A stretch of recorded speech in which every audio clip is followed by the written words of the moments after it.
Nah, guys, kembali lagi di channel Apresitorus, di mana channel ini akan memberikan diri kamu suatu informasi baik dari pekerjaan, asmara, keuangan, serta kehidupan diri kamu secara general.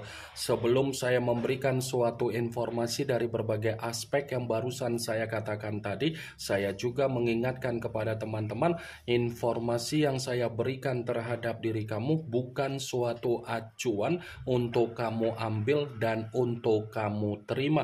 Saya hanya bisa memberikan diri kamu suatu informasi berdasarkan kartu yang saya pegang ini. Diri kamu hanya bisa berencana terhadap kehidupan kamu, akan tetapi di balik dari informasi dan perencanaan tersebut, lagi-lagi yang menentukan adalah Sang Pencipta. Sebelum saya mengambil satu persatu kartu yang saya pegang ini secara acak, saya juga mengingatkan kepada teman-teman apabila ketemu dengan channel saya agar menekan tombol subscribe-nya dan menyalakan loncengnya supaya next video saya lebih semangat untuk memberikan suatu informasi baik terhadap kondisi energi kamu, manusia yang selama ini kamu prioritaskan, serta pihak ketiga dia. Oke Wak Geng, kali ini saya ingin mengambil satu judul, tetapi judul tersebut masih ada kaitannya dengan kartu yang saya pegang ini. Apa yang ingin disampaikan oleh kartu yang saya pegang ini ketika saya mengatakan apakah manusia itu merasa dikucilkan di tempat baru yang sedang dia nikmati di luaran sana? Apakah kartu yang akan saya ambil nanti akan memberikan suatu gambaran yang bersifat positif atau memang justru kebalikannya? Kita langsung saja.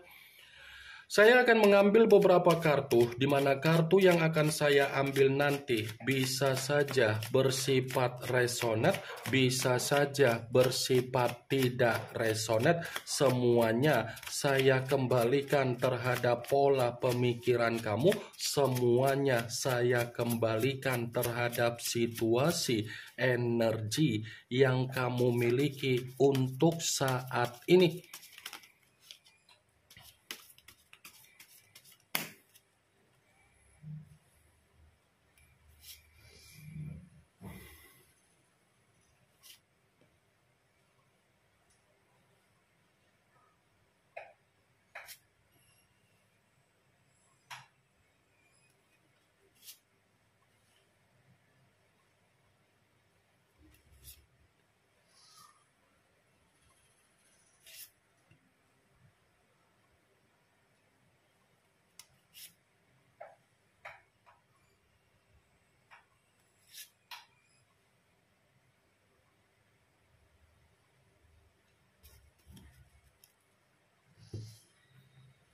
Nah guys, di depan saya ini sudah ada beberapa kartu yang sudah saya ambil secara acak satu persatu dari tumpukan kartu yang saya pegang tadi.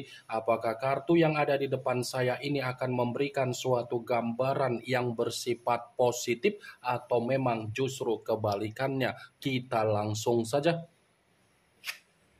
Muncul kartu ini. Sekali lagi saya mengatakan muncul kartu yang saya pegang ini, di mana kemunculan kartu yang saya pegang ini seperti memberikan suatu isyarat atau gambaran, tetapi gambaran yang ingin saya sampaikan terhadap diri kamu terlebih dahulu saya ingin mengarah terhadap diri kamu sebelum saya mengarah terhadap judul tersebut.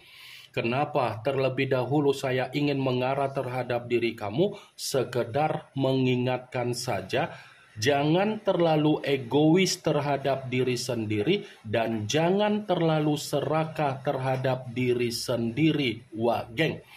Saya mengatakan apa yang menjadi perkataan saya tadi bukan berarti saya tidak memiliki suatu alasan. Justru karena saya memiliki suatu alasan kenapa saya berbicara seperti itu. Selama ini kamu selalu mengesampingkan apa yang menjadi kepentingan kamu, kebutuhan kamu hanya untuk mementingkan apa yang menjadi kepentingan dari orang lain ataupun kebutuhan dari orang lain.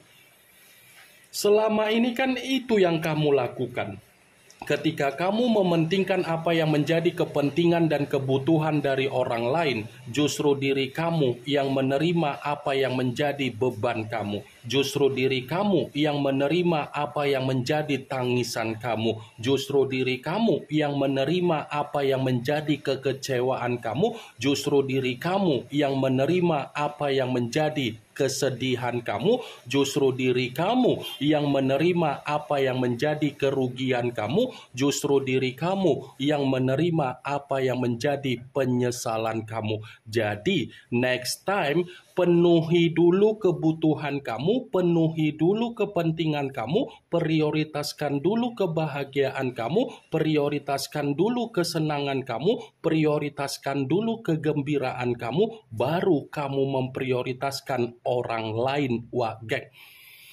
Kartu pertama yang saya pegang ini kartu berbicara secara pedang, tetapi pedang tersebut terdiri dari 4 pedang. Kalau seandainya saya mencoba untuk menarik satu pedang dari keempat pedang tersebut, pedang yang saya tarik ini, saya pun kembali untuk mengingatkan diri kamu, luangkan waktu kamu, di mana ketika kamu meluangkan waktu kamu, buat secara meditasi ataupun yoga. Ya, luangkan waktu kamu sebisa mungkin agar posisi energi kamu ini terrefresh, agar posisi diri kamu ini secara energi ada ketenangan. Wah, geng, kalaupun kartu yang saya pegang ini saya kembali untuk mengatakan apa yang terjadi di dalam situasi komitmen kamu, bisa saja situasi komitmen kamu itu adalah situasi yang sudah mempengaruhi apa yang menjadi keruntuhan kamu, baik itu bersifat mental ataupun batin. Apa yang barusan saya katakan tadi bukan berarti saya ingin mensugesti apa yang menjadi pemikiran kamu agar pemikiran kamu bermain dengan ucapan saya tersebut. Saya hanya sekedar memprediksikan kartu yang saya pegang ini. Wah, geng, sekalipun kartu yang saya pegang ini saya mencoba untuk mengkaitkan apa yang menjadi judul tersebut, saya rasa kartu ini membenarkan judul itu. Membenarkan dalam arti apa?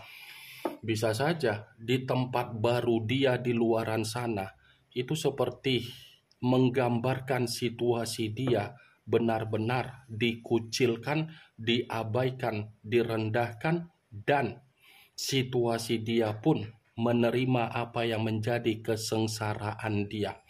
Karena bisa saja kondisi dia di tempat baru dia di luaran sana itu sudah membuktikan kondisi di mana pembawaan energi dia seperti orang yang bersifat lelah, bersifat capek, dan bersifat ingin beristirahat. Wah, geng, muncul kartu The Hermit, yang dimana kemunculan kartu ini mengarah terhadap unsur tanah, berlambangkan 3 zodiak Capricorn, Taurus, dan Virgo. Kalau seandainya saya mencoba untuk mengesampingkan ketiga zodiak tersebut, ya lagi-lagi kartu ini pun masih membenarkan judul itu, tetapi dalam arti apa? Di tempat baru dia itu bukan hanya mengucilkan diri dia, tetapi di tempat baru dia ini sudah membuat manusia itu seperti orang yang ketakutan, seperti orang yang penuh dengan kegelisahan, seperti orang yang penuh dengan kecemasan, seperti orang yang sedang mengintrospeksi diri dari penyesalan dia, dari kebodohan dia, dari kesalahan dia. Kalaupun saya mengatakan bagaimana situasi keuangan yang dia miliki ketika dia ada tempat baru di luaran sana, ini sudah membuktikan kondisi keuangan yang bersifat terpuruk. Muncul kartu Six of Swords, yang dimana kemunculan kartu ini berbicara secara pedang, tetapi pedang tersebut terdiri dari 6 pedang. Kalau seandainya saya mencoba untuk menarik satu pedang dari ke-6 pedang tersebut, pedang yang saya tarik ini pun masih membenarkan judul itu, tetapi dalam arti apa? Tempat baru dia di luaran sana itu adalah gambaran di mana dia menerima apa yang menjadi kondisi kekacau balauan dia. Bukan hanya bersifat dikucilkan atau diabaikan, justru dia ini menerima apa yang menjadi kekacau balauan dia di dalam kehidupan dia. Wah, geng, muncul kartu The Hangman, yang dimana kemunculan kartu ini berbicara dalam kondisi terbalik, kepala di bawah, kaki di atas. Kalau seandainya saya mencoba untuk menarik kepala di bawah, ya lagi-lagi saya akan mengatakan kartu ini membenarkan judul itu, tetapi dalam arti apa? Diabaikan, dikucilkan, dan direndahkan. Inilah kartunya yang mengategorikan perihal dikucilkan, diabaikan, dan direndahkan, wah geng. Karena bisa saja di tempat baru dia di luaran sana, manusia itu dipertemukan dengan berbagai karakter yang bersifat serakah untuk memanfaatkan apa yang menjadi kestabilan dia. Muncul kartu Seven of Wands, yang dimana kemunculan kartu ini berbicara secara tongkat, tetapi tongkat tersebut terdiri dari 7 tongkat. Kalau seandainya saya mencoba untuk menarik satu tongkat dari ketujuh tongkat tersebut, tongkat yang saya tarik ini, coba kamu perhatikan bagaimana situasi gambarnya.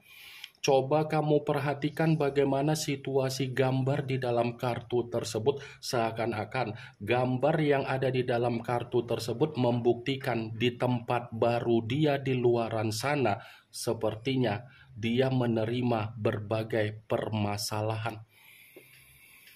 Seperti menerima apa yang menjadi konflik secara batin dan mental dia, karena memang batin dan mental dia ini menyimpan apa yang menjadi pengalaman yang bersifat buruk dari tempat baru dia tersebut, wah geng.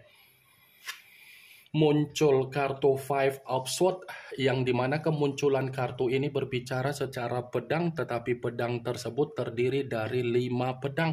Kalau seandainya saya mencoba untuk menarik satu pedang dari kelima pedang tersebut, pedang yang saya tarik ini masih membenarkan apa yang menjadi judul itu, tetapi dalam arti apa? Di tempat baru dia bukan hanya mengucilkan manusia itu, tetapi manusia itu pun sedang menerima apa yang menjadi kondisi kesialan dia sendiri. Kasihan, dia menganggap tempat baru dia itu bisa memberikan kebahagiaan, tetapi kartunya berbicara bertolak belakang. Justru dia menerima apa yang menjadi kesialan dia sendiri, wah geng. Muncul kartu The Tower, yang dimana kemunculan kartu ini kemungkinan besar kamu sudah mengerti arti dari kartu tersebut, karena memang kartu ini selalu keluar, kartu ini selalu muncul, dan kartu ini selalu saya pegang. Kalaupun kartu ini saya kaitkan dengan judul tersebut, saya akan membenarkan. Tetapi dalam arti apa? Di tempat baru dia itu adalah gambaran di mana dia menerima apa yang menjadi kehancuran dia. Di tempat baru dia itu adalah gambaran di mana dia menerima apa yang menjadi kemalapetakaan dia. Di tempat baru dia adalah gambaran di mana dia menerima apa yang menjadi situasi bencana dia. Dia terlalu berekspektasi tinggi. Pondasi di dalam tempat baru dia mampu memberikan suatu harapan, peluang, tetapi realita berbicara terbalik. Muncul kartu Nine of Swords, yang dimana kemunculan kartu ini masih berbicara secara pedang, tetapi pedang tersebut terdiri dari 9 pedang. Kalau seandainya saya mencoba untuk menarik satu pedang dari ke-9 pedang tersebut, pedang yang saya tarik ini lagi-lagi masih membenarkan judul itu. Tetapi dalam arti apa?